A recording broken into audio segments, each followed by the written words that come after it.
Hey, it's Clinton again. In this video, I'm going to show you how to complete the assignment for styling and typesetting the community school homepage. So at this point, you should have received instruction in class on how to use the different font and text properties in CSS. And this assignment is all about putting those to use in everything you've learned before this. So we're going to look at actually using different fonts. We'll use some web fonts. So you can see in the overview, number one is about downloading 2 free-to-use fonts. I'll show you how to do that. And we're going to style the font in the web page. We're going to style some links. We'll style some lists. And then I'll show you how to style the navigation menu on the right-hand side. And so let's get started. One thing to note, do not edit the HTML unless you absolutely have to. All of that should be set up. You just need to work in the style sheet. And then finally, for extra credit, you can create one additional page and link to it from the page that is provided. Here's the rubric. All right, so there's a lot of free reign in this. Ability for you to get creative and do what you want to. So just know that's why I didn't really go into specifics about every single thing. I just give you sort of a broad overview here. So the first thing we want to do is download a couple of fonts that we're going to use. I've already selected 2 just to save time. I recommend using this link, fonts.google.com. And that's where I found the 2 I want to use. So if you look at the example image, there are 2 fonts you'll need. One we can use for the title at the top of the page and for maybe the headers like this. And the other we'll use for just the standard text in the rest of the page. Okay, so that's what we're going to do, and I'll show you how to do that. So for the titles and headers, I chose this Quintessential is the name of the font. All right, and this is on fonts.google.com. So I'm going to click on that. And then I want to choose Get Font. And I will say Get Embed Codes. And you'll see there are a few options here. We want the web tab, and then we want to choose the import option. And that gives us a CSS line that automatically downloads the font from Google, so we don't actually have to download that and place it in our directory ourselves. So I'm going to copy that import statement. I'm going to go back to my code here, and I'm going to open the style.css file. And I am going to add that import to the very top of the file. So I'm going to paste it up here. And then I also want to copy this other line here, and this gives us a CSS class we can use to apply this font to any element in our code. And so I'm going to paste that in here as well. And this will be useful later. We can also, add to this. So I'll show you a little bit more about that in just a second. All right, so let's get our second font, and we'll do the same thing. So for this one, I chose Open Sans. And again, I'm going to click Get Font, and I'm going to go down here. I'm going to remove the one I've already pulled down so it doesn't double up. And I'm going to say Get Embed Code. Make sure you choose the web tab, choose Import. And again, we're going to copy that line. We'll paste that at the top of our file. And again, we'll copy this CSS rule here, and we'll paste that also at the top of the file. So this one actually gives you a few options. So for example, it leaves some of these things undone. For example, it leaves sort of a placeholder here, right? And then the weight as well. So, because there are different weights, it's like 300, 800, and we're talking about that for the font weight. So for this one, I'm going to pull down. We'll choose 3, 6, and 8 just to give us a nice spread there. So we'll say 300. Again, we'll choose 300, and then we'll choose 600. And we'll do it for 800. And that way we've got different weights we can use. Okay. So we'll save that. All right, so now we've got a couple of fonts we can use in our file. All right, so at this point, what I want to do is let's go look at the HTML code.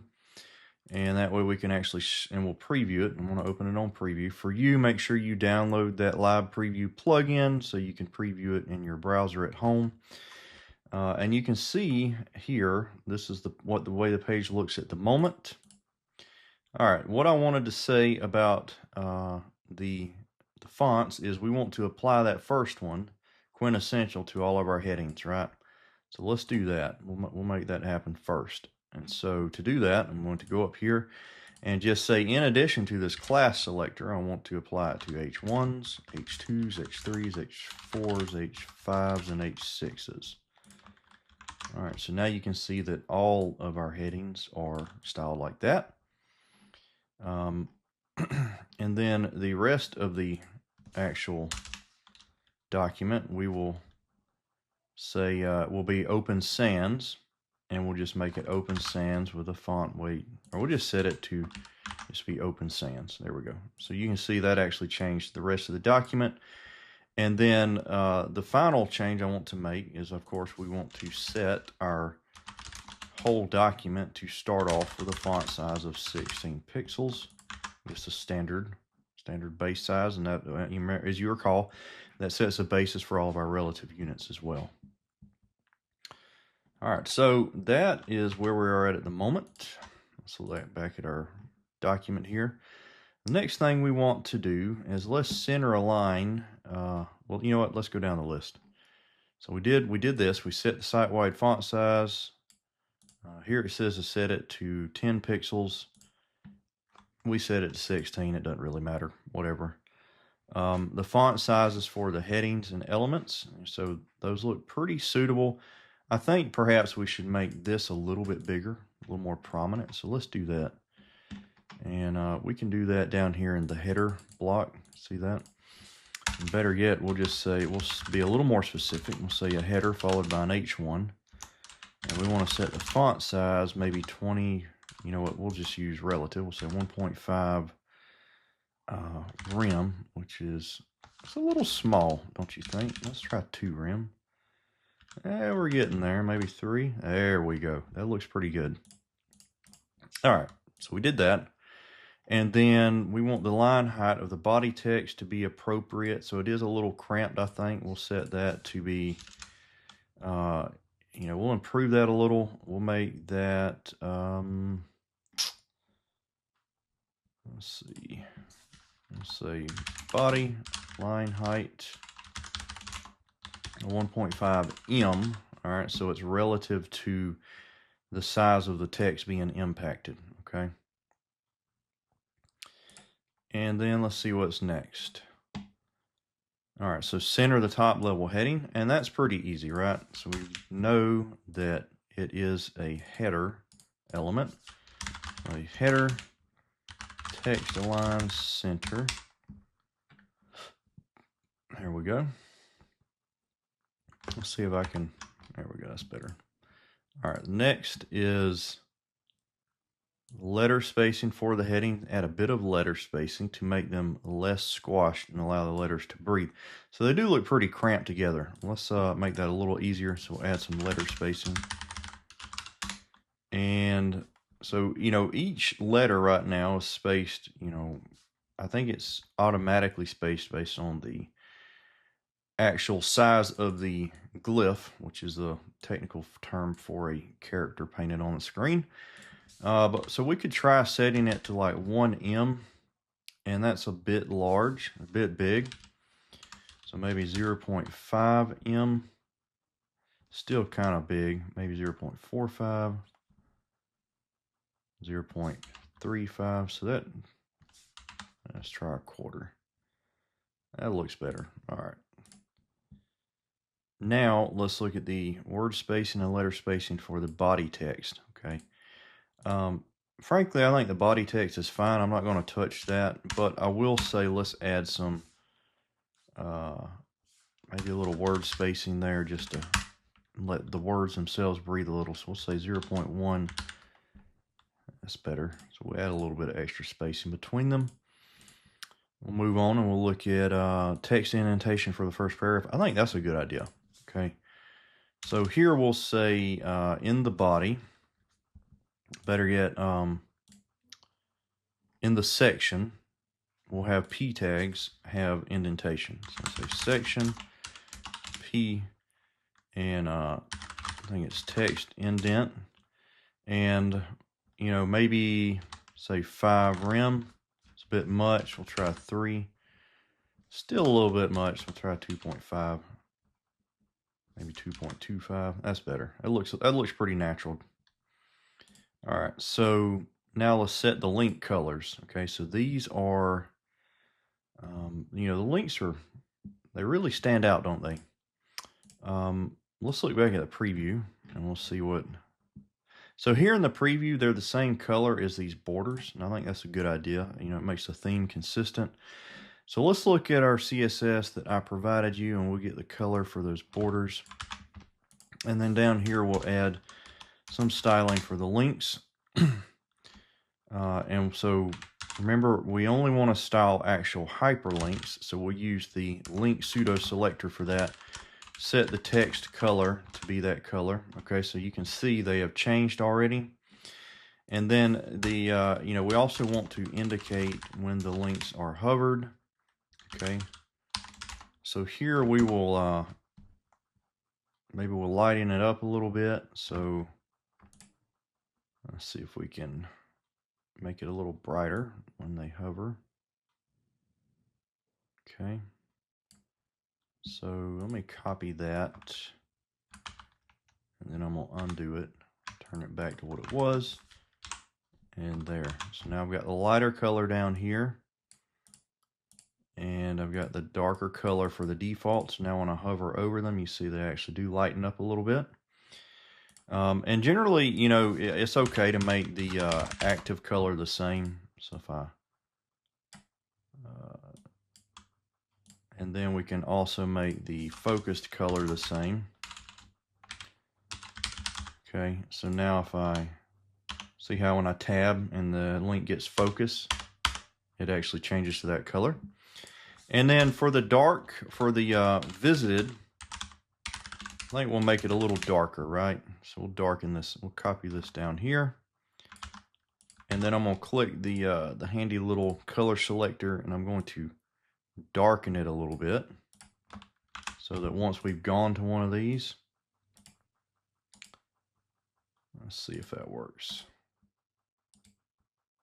All right, so now that I visited this link, which goes to Wikipedia, actually, you see the link turns dark. So it is visited. And that's what the visited pseudo selector does. Let me refresh here. Looks like I killed it on accident, so I'll do a preview again. There we go. All right, now let's look at the next item on our list. All right, so we did set the link colors. They are underlined by default. Hover and focus state. So remove the underline when the links are hovered or focused. Well, we've already got most of that. You know, we already got selectors for that. So here we can just say text decoration none. Okay. And now when I hover over them, they lighten and the underline goes away. Remove the default focus outline. So that was something you saw. You know, see the little orange outline? Now that's provided by the browser. It's a little annoying. So to do that, we can just say, just get rid of it altogether. Let's say outline none, and we'll put that up here at the root level of this rule, so it applies to all A tags regardless. And now when I tab, it only changes color. You don't get the orange outline. Active state styling. You know what? We're good there. We already did that. External links. So I did provide you a little icon in the images directory. So external link, and we want to add that after all of our links. So to do that, we can use another pseudo selector. And I'm going to add it within this tag here because, you know, again, we only want it to be applied to hyperlinks, not anchor links. The difference being that hyperlinks have the href attribute, and you can select only those by using this pseudo selector. So we're going to apply a, we'll apply a pseudo element to this called after. All right, so as you learned a couple weeks ago, we also want to prevent the background from repeating just in case something weird happens on the user's machine. And I'm going to change the size to be exactly 1 rem so it fits in the line. In fact, we'll change it to 1 em so it scales relative to the actual font size of where this element's used. Again, we'll do that here to height as well. Okay. And then let's center that background as well. So we'll say background position, center, center. There we go. And you'll notice one thing, it bumps up directly adjacent to the links. So let's add a little bit of margin to the left end of this as well. Add it down here to the bottom. And we'll say maybe 0.2 em. There we go. All right, so at this point, just pause the video and make sure you update your CSS line, your rule to look like this. Again, I apologize for the confusion. I don't use this very often, so it takes a little figuring out. All right, with that, let's move on to the next item in our list. So we added the external link icon. Now we need to adjust the list spacing. So here, and you know, when I say list spacing, I'm talking about this list here, okay? All right, so we're going to adjust the list spacing so that they spread these out a little bit. Each item should have the same line height as, each list item should have the same line height as a paragraph line. And each list should have the same spacing as its top and bottom as you have between paragraphs. All right, let's work on that. So I'll go look at our HTML. Now there are 2 kinds of lists here. So we got these lists which are unordered. We've got an ordered list down here, and then you've got this list of links over here, and you've got the nav. So in this case, we want to affect all of the links but the nav links because we're going to style that later. Let's look at the preview to get a good idea of what we're aiming for as far as the final look. Okay, so you can see they are a little extra spaced, and it looks like they used a square in this image. So let's change that. What we're going to do is we're going to say unordered list, which is UL, and we'll say list style, and we'll make it a little square, and then we'll change the let's see, we'll change the line height. I think that'll fix our spacing issue. So we'll say 1.5 em, maybe a little more. That's a lot, right? So I think maybe 1.7. That looks pretty good. All right, so we did add some spacing, and we can also do the ordered list to be the same as well. It's just, the line height. I don't think there's really anything else to do with that. I think the top and bottom looks fine. So let's go back and we'll move on here. Next item is set the bullet icon appropriate to the page. So again, we did that already. We did that. We changed it to the squares. And then finally, we want to style the navigation menu so that the links work. That's these over here. So that they work and act as buttons, right? So let's do that. That's going to be kind of fun. So first we want to make sure we're talking about the nav. And then we want to talk about the unordered list in the nav. And we want to get rid of the icons altogether. So we'll say list style none. Okay. And we want to also style the hyperlinks. Okay. So we'll say a link. And then we want to get rid of that the icon there. All right, we don't want that in our nav section, so let's get rid of that. We'll say after, and we'll say background none. Get rid of that altogether. I don't know why that turns red. That's really strange. All right, so we got rid of that. The next thing we want to do is we'll change the font. I think that's a pretty good idea to make it look more like the heading font. So we'll go up here and we'll choose, we'll just copy this down here. into that part. And you know, I propose getting rid of the underline. I think that looks bad. Get rid of that. All right, now we want to make these hyperlinks look like squares. So what we'll do is we'll add, let's see. First thing we want to do is make the link act as a block level element, so it you know, it can stand on its own and have its own sizing and everything. So let's do that. So now they're blocks, and now we also want to add a border that is the same color as the rest of the page. So I'm going to copy this color, and we'll add a border to each of those hyperlinks. And we'll make it 1 pixel solid and then the color of the rest of the page. Okay. Now you notice that they're all bumped up against each other, which is really bad looking. So let's add some ruling for our LIs. And since we know the hyperlinks are within the LIs, we'll just wrap that. Okay, and I'm going to adjust my indentation so it looks better. Okay, so now we're talking about the links that are in the list items. And so here, we can set some spacing between these things. So we'll just say margin dash bottom. Let's say 2M. That looks pretty good. And now to make the links have a little more room in them, we can of course add some padding. We'll start off with 1M. And you know, it really makes sense to give the left and right sides additional padding. So let's do that. I think I got that backwards. Let's see. So 1M and that there. I guess that ain't gonna work. All right, so remember it goes counterclockwise. So first one is top, second one will be right, third one will be bottom, fourth one will be right. All right, so I guess that did work. And then this, now we want to center the text. So text align center. Okay. And let's go look and see why finding us has so much extra. There we go. Okay, that looks better.